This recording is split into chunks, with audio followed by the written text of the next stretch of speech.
l'ultra foutage de gueule. Une sale gaucher. Oui, peut-être. Je suis un rebelle officiel. Vous êtes à côté de la blague, on ne peut pas dire que vous cassez les gueules. C'est fantastique. C'est de la merde. C'est énorme. Comme ma bite. Stop.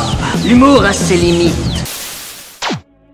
Une vidéo courte aujourd'hui, mais trop longue pour un short YouTube. Au passage, pour ceux qui l'ignorent, je me suis récemment mis au short YouTube, format que j'apprécie pour deux raisons. D'une part, le gain de temps en moins d'une demi-heure contre une dizaine pour une vidéo classique. D'autre part, ça me permet de rebondir de façon ponctuelle sur des sujets pour lesquels je n'ai pas suffisamment de matière pour une vidéo complète de 10 minutes. Comme je m'y attendais, elles ont une bien moindre audience que mes vidéos habituelles, l'algorithme et le système de notification fonctionnant différemment. C'est pourquoi je vous incite à jeter régulièrement un œil à l'onglet Shorts de ma chaîne pour vous mettre à jour de mes vidéos. Ah, ok.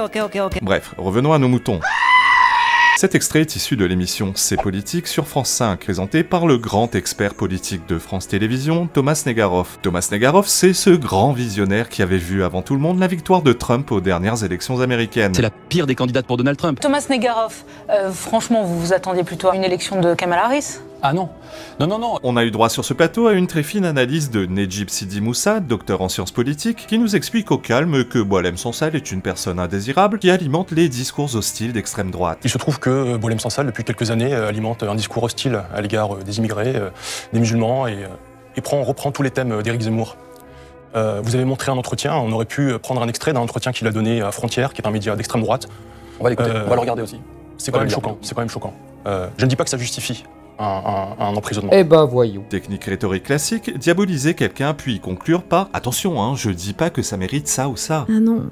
Non. C'est comme traiter les juifs, les sionistes de génocidaires et de tueurs de bébés, tout en disant « Attention, hein, je dis pas qu'il faut agresser le premier juif que vous croiserez dans la rue, hein ». Ah, au fait, rappelez-vous que ce gars-là aussi est docteur en sciences politiques, donc bon. Je pense qu'il faut que la France indemnise financièrement les pays qu'elle a colonisés. En fait, ce que font ce politologue et ses acolytes, c'est en filigrane une Bruce Toussaint. Sans le dire, il nous explique qu'au fond, Boualem Sansal l'a un peu cherché. Ça serait pas vous le problème? Personne n'est dupe, les méthodes des gauchistes on les connaît. Si vous voulez tuer votre chien, dites qu'il a la rage. En gros, diabolisez votre adversaire, extrême droitisez-le, nazifiez-le, et derrière, tout sera justifiable, ou au minimum compréhensible. C'est la même méthode que les antifas qui justifient toutes les violences contre ceux qu'ils ont cornérisés dans le camp du mal.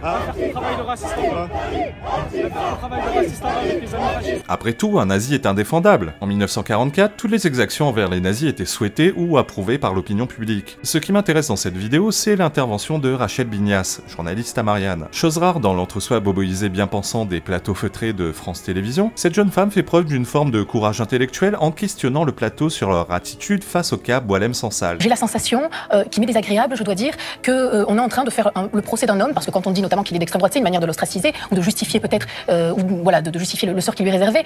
Un homme qui ne peut pas se défendre, puisque justement, il n'est même pas là, et pire que tout, il est emprisonné. Alors je ne dirais pas que ça me rappelle les staliniens et Solzhenitsyn, mais il y a quelque chose quand même de quelque peu dérangeant dans, je pense, l'attitude qui est la nôtre ce soir.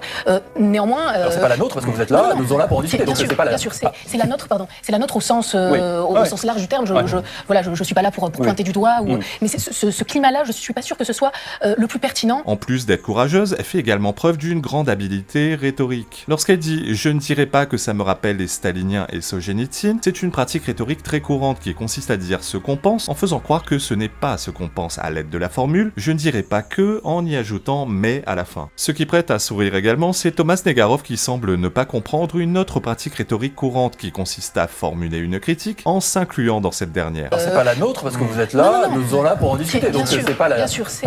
Il a pété, j'ai entendu faire prout. En gros, elle dit « Nous sommes en train d'ostraciser un homme qui ne peut pas se défendre comme on le faisait à l'époque stalinienne, pour ne pas dire « vous êtes des staliniens ». S'inclure dans ce « nous » est un moyen rhétorique de faire passer notre critique comme une remise en question collective, comme une autocritique, tandis qu'utiliser le « vous » apparaît plus offensif. Quand on dit « vous », on pointe du doigt, on accuse, on dénonce. J'ai envie de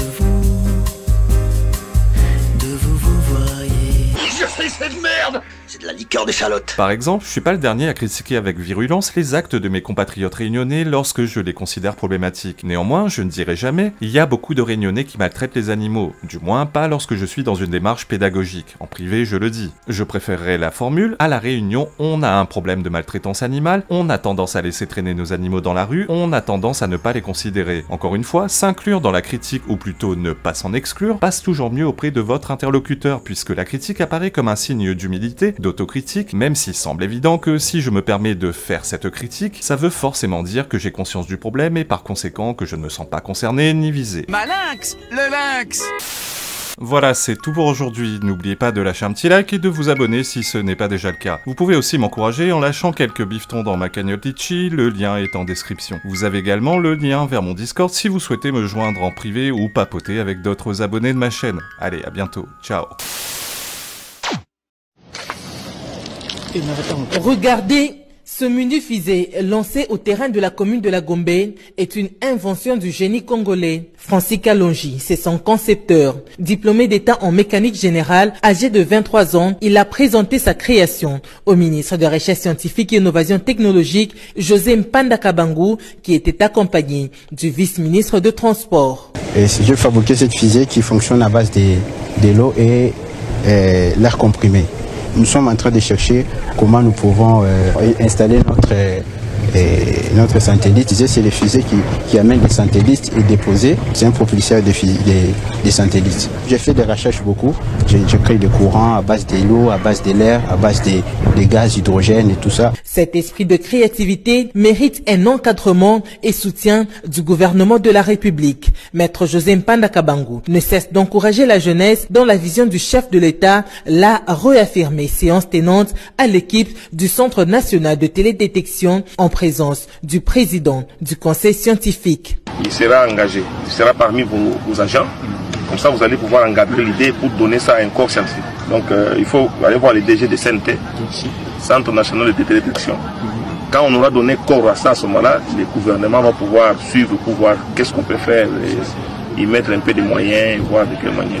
Mais il faut d'abord que ça prenne les corps scientifiques. Oui, l'idée est donnée, mais maintenant il faut donner ça à corps scientifique. Nous devons encourager la jeunesse. Le patron de la recherche scientifique a promis l'instauration du prix d'innovation pour encourager les jeunes chercheurs à l'inventivité et à plus d'innovation. L'Afrique a inspiré tout le monde. De Picasso aux grandes marques de luxe, ils ont tout pris à l'Afrique. Tout, absolument tout.